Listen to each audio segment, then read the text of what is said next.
Hello everybody and welcome to the new tutorial. This is the one that lots of you have been waiting for. It is the diamond granny blanket. So obviously this is one that I started the other day. I've worked up just about enough for you to be able to see the beginnings of the pattern. So obviously the traditional granny will form diamonds here, and then the solid sides will form solid diamonds. So I really hope that you enjoy the tutorial. I will leave a link below for this beautiful flat seamless join. So that is the other side, so you can see it's a really excellent, almost invisible stitch to join your granny squares together, and that way you really do get the full effect of those beautiful diamonds. So I'm just going to be using some leftover cotton that I have. So you're going to start with the slip knot on your hook as normal. Let me just zoom back in a little bit. And again, this is a square that will be part of the pick and mix granny square series. So obviously you can use these just to create the diamond blanket, or you can mix and match them with all of the others in the pick and mix granny square series. They all have the same stitch count at the end. So we want to chain 4. 1, 2, 3, 4.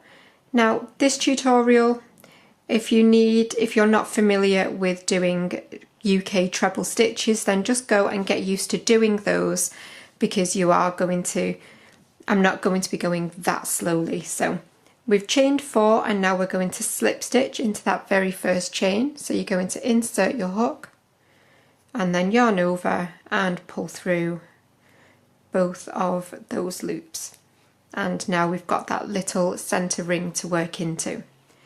So you're going to chain 2, and that counts as our very first treble. So please remember that all the way through this tutorial I am using UK terms, so when I say treble, if you're elsewhere in the world, it is your double crochet. So that chain 2 counts as the first one. So now we want 2 more trebles into that center ring. So yarn over, and again you're going to insert your hook into that very center ring, yarn over and pull up. You'll have 3 loops on your hook, yarn over, pull through 2, yarn over, pull through 2. So that's 1. So we want 1 more. So yarn over, back into that center circle, yarn over, pull through 2, yarn over, pull through 2, and that is the very first of our granny clusters.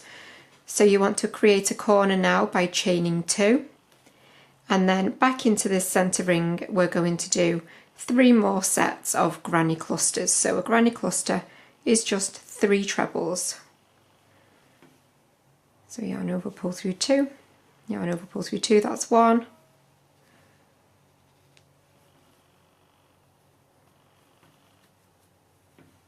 2,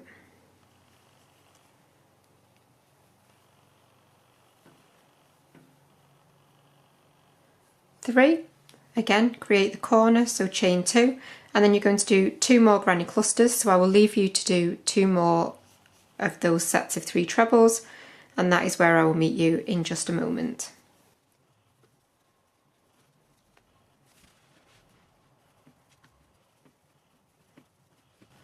Okay, so now I have 4 sets of my granny clusters. So 1, chain 2, 2, corner, 3, corner, 4. So you want to chain 2 now to create the final corner, and then you're going to slip stitch into the top of this chain 2. So you can see you've got 1 and 2. So just insert your hook into the top of that stitch, yarn over and pull through both of those loops. So that is the very start of your diamond granny. You want to chain 1 and turn your work around, and we're going to slip stitch back into that corner space. So just insert your hook into that corner space and slip stitch. So this, by turning, you are going to create a perfectly square square. I know that might sound crazy, but sometimes if you don't turn, you can end up with a slightly twisted and warped granny at the end of it. So doing that just helps to keep it nice and square. So you're going to chain up 2, again that counts as our first treble stitch, and we're going to do 2 more trebles into this corner space. So into that space you'll do 2 more trebles, 1 and 2. We're going to chain 1 and we're going to jump across this set of trebles, and we're going to work straight into the corner space, and you're going to do a granny cluster, so 3 trebles. 1, 2 and 3. You're going to create your corner by chaining 2, but now if I just bring back the ones that I've been making, obviously every single side of this granny is different. So you start as we did here in the middle, and so we're going to alternate between solid, traditional, solid, traditional. So we have now created that section there. So each corner is going to have a mixture. Each corner is going to have 1 traditional granny and 1 half solid granny. So the traditional granny is always a granny cluster of 3 trebles, whereas the solid granny is only 2 trebles in the corner space. So we've done the first half of this corner, so the second half is going to be the solid granny, which is 2 trebles. So 1 and 2, and then we've got 3 trebles here, and we're going to work into the top of each of those trebles. So 1 treble into the top of each stitch. Make sure you catch that V, make sure you go through the whole of the stitch. So 1, 2 and 3, and then again we're at the corner, so it's going to be a half and half again. So you're going to start the corner off with a solid, which is 2 trebles. So 1, 2. So that is your solid side complete. We're switching back again now, so chain 2 to create your corner space, and now we're switching back to the traditional, so it's 3 trebles, so it's a traditional granny cluster.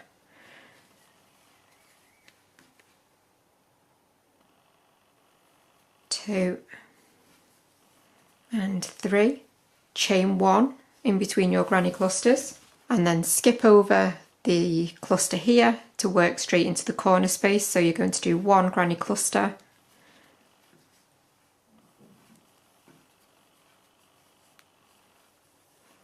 so that's the traditional granny side complete again. So we're switching back, so chain 2, and we're going back to a solid, so you want 2 trebles now into that corner space to finish it off. And then this is the final straight now, and we're going to work into the top of each of these trebles. So 1, 2, 3, and then we just need to finish off this final corner space. So obviously we're finishing with the solid, so you want 2 trebles into that final corner space. Chain 2, never forget to do the chain 2 before you join, and then again as before you would join to the top of that chain 2 with a slip stitch.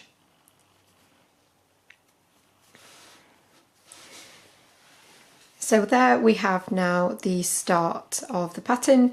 Obviously the smaller your square is, the more difficult it may be to see much definition in the pattern, but you could obviously use as tiny a square as you wish. So I will do 1 more round with you now, and then after that you should be able to continue and make this blanket as big as you want, or you can make smaller squares to join together. It is completely up to you. So again, you will chain 1 and turn your work and slip stitch back into that corner space. And then every time now you're literally just going to repeat what is there already. So you will have a solid side, so you will do a solid edge again. So you will chain 2, which will count as your first treble, and then 1 treble back into that chain space. So you always have 2 trebles for the solid round, and then 1 treble into the top of each stitch along. 1, 2,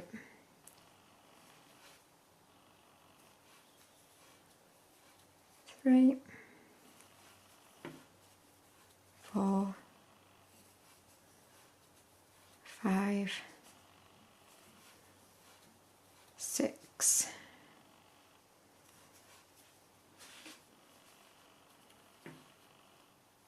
7.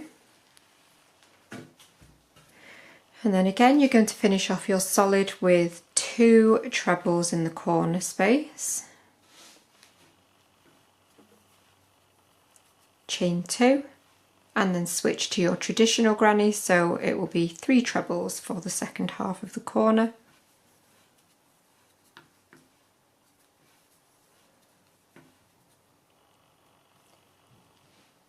Chain 1, jump across your granny cluster to the next chain 1 space and do another cluster, so 3 trebles.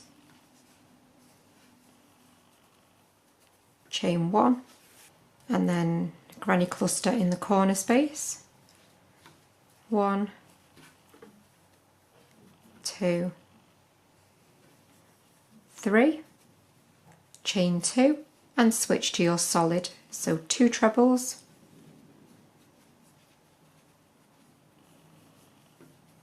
and then 1 treble, in every stitch.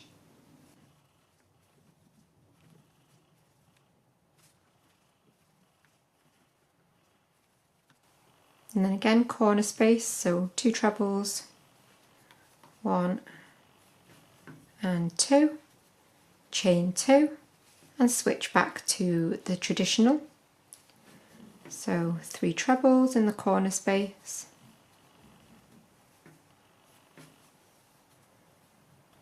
chain 1, and then granny cluster in the chain 1 space.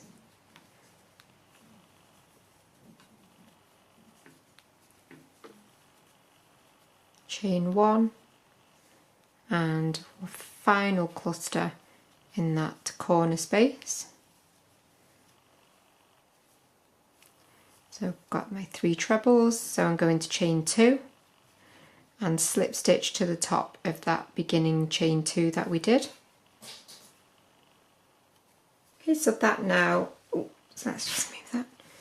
That is how you should be looking now. So obviously you can see the slightly bigger your granny square gets, the more definition you get. So it's pretty obvious now that these are going to create some beautiful diamonds with the traditional and with the solid. And like I say, if I just bring back the one that I've started, you can see, let's see, how many rounds did I do? 1, 2, 3, 4. I did 5 rounds for these particular squares. But obviously you can do as few or as many as you like, and then join them together with that beautiful invisible slip stitch join. I will leave the link for that tutorial down below. But I'm really happy with how this pattern is working up. I think it's going to be absolutely beautiful, and I'm really excited to see to start getting tagged on Instagram when you make these beautiful diamond granny blankets. I really can't wait to see what colours and things that people come up with. But for this beautiful diamond granny square blanket tutorial, that is it. You can pause, rewind, watch that last couple of rounds again if you need to, but you should be able now to create your very own blanket, and then also have a look through the channel and have a look at the border series if you're looking for inspiration for how to finish off your blanket. Do check out that as well. But I will see you for another tutorial very soon. Bye for now.